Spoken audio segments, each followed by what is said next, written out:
Pausing in real life situations. No, there's nothing wrong with your video. I was practicing the pause.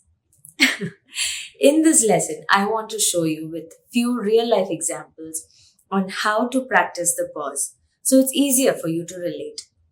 You will be able to imagine yourself in those situations, and then when it comes down to those situations in real life, you will remember and know exactly what to do.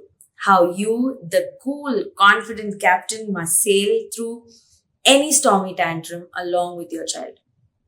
Let's see how practicing the pause can help you sail through a public tantrum, for example. Ooh, that's a big one. Like when your toddler throws a tantrum at the park for more playtime, or at the mall for a toy, or it could be at home for something when other family members or friends are present. I can see you squirm with embarrassment already. And you know what's really needed in such situations is to teach ourselves to take the focus off ourselves and what people could be thinking about us as a parent and turn the spotlight to our child who's really needing us at that moment. So let's pick one scenario. Say your child is throwing a tantrum at the mall for a toy. Let's see how pause can help you keep your calm in this situation. As soon as you hear the first scream, when you ask your toddler to put the toy away, that's the signal that you need to pause. Just freeze and breathe. Zip your lip and hold on to your trolley to stop your body and take deep, slow breaths. Even as your toddler is falling on the floor, holding onto the toy, just make sure she's safe and just keep breathing. Accept your thoughts and feelings at this moment. Oh my God, I'm feeling really embarrassed at this moment. I wish this was not happening. It's okay for me to feel upset and embarrassed. I feel like everyone's watching me. I feel judged. I accept my feelings and I'm willing to let it go. It's safe to let these feelings go. And then slowly progress to changing your state of mind and body. Smile and say to yourself, even though I feel like people are watching me, I know my child really needs me right now. I love him and I'm going to help him out here. At this point, you could pick your child up and start moving towards a quiet corner away from most people as you quickly assess the need in your mind. Why? Is it really the toy or is she hungry, sleepy, bored, or tired?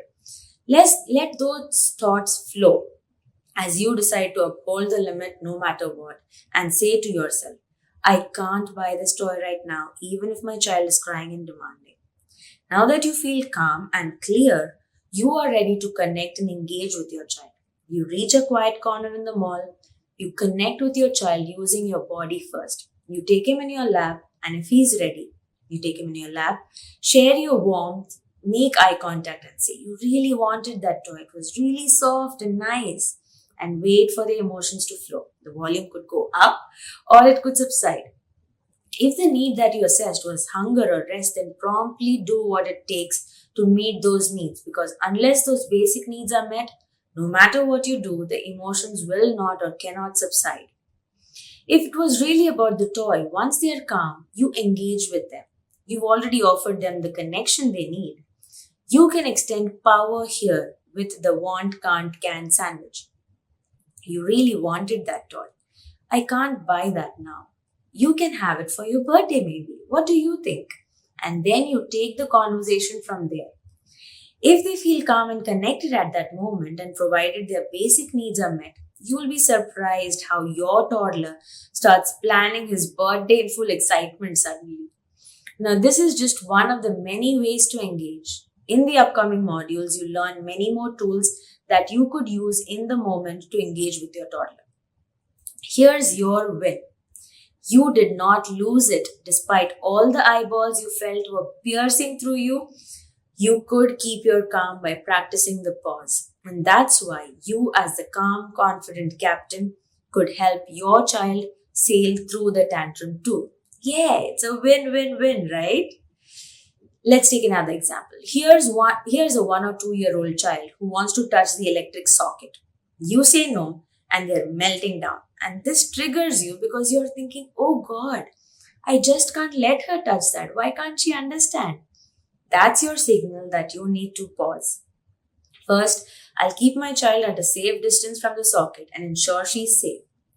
Then, I'll freeze and breathe. I zip my lip and hold on to the table to stop my body, and I breathe.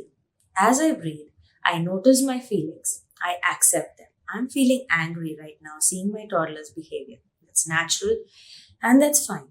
I notice my body's feeling tingly, my heart's racing. So I choose to change the state of my body by shaking my hands as I continue to breathe. Then I consciously change the state of my mind by saying, this is my child whom I love. She needs my help. I am going to help her. I am calm now to really look beneath her behavior. Why does she want to touch the socket? Maybe she's just curious and playful. Just asking yourself why helps, or ask Ben if you feel stuck. I know I can't let her touch that because it's not safe. Now that I feel calm and now that I'm clear, I sit down close to her. I take her on my lap while she's still crying, maybe, and I say, you're really upset, you can't touch that. As I see her emotions subside, with my gestures, I'll say, you can't touch the socket. I can't let you. It's dangerous. You can play with me here instead. If I can, I'll find something of a similar nature with something to press or to put her fingers into so that her need to explore that kind of thing is satisfied. I will also ensure any open sockets are concealed so that she does not touch them later, which she will surely try. Notice, since this is a small child, say 1 or 2-year-old, my sentences are short. I was using more gestures and facial expressions. I was also thinking about how I can make the space safe for her rather than expecting her to understand and remember that she's not supposed to touch the electrical sockets. That's not an age appropriate expectation to have. I will also be prepared to repeat this sequence as many times as I have to because she will definitely want to explore or test the limit. That's what toddlers do, right? Is it clearer now how you can use the pause in any situation to stay calm and help your toddler steer through the worst or the silliest tantrums? Finally, let's take one more example of a slightly older toddler, say 3 to 5-year-old. You've given them the 47th reminder to switch off the iPad because it's time to have a bath. Your toddler has been saying, yes, yes, mama, just one more minute, just one more minute. But they are still glued to the iPad. You can feel that tingling sensation and you know you're about to yell or maybe the situation is going to go bad. So here's what you do. You pause, freeze and breathe. I zip my lip, I sit down to stop my body and I breathe. I'm feeling angry. I've given many reminders, but my child doesn't seem to listen. I'm angry. It's natural and it's okay. It's safe to let these feelings go so I can help my child. I splash some waters on my face as I continue to breathe. This is not a threat. This is my child. She's a good child who needs my help in turning off the iPad. I am going to help her. Why could she be doing this? She really enjoys her screen time and maybe bath time is boring for her. Okay, I see that. But we need to have a bath now. So I walk over to her and I acknowledge how she feels about her screen time. I see you're really enjoying that video you're watching. It looks interesting. And you don't feel like stopping, right? What is this video about? My child looks to me with an excited or maybe surprised look and explains. I match that excitement with an occasional wow, is it? And then I engage her. You really want to keep playing. I see that. We need to have a bath now. Do you want to turn off the iPad or should we both turn it off together? Or I could say, you really want to keep playing. I see that. We need to have a bath now. Let's watch this last video together. Then do you want to run to the bathroom or you want to jump your way to it? Or I could say, you really want to keep playing. I see that. We need to have a bath now. Do you want to sing this song when we have a bath? Great, let's go. Notice that based on your assessment of the need that bath time needs to be as interesting as screen time, we are trying to do that too. There's so many ways to engage with them when they're ready, which you'll learn more about in detail in the next module. In this example, notice how we practiced the pause when we started feeling that things are going to go down from here. We were not even in the tantrum.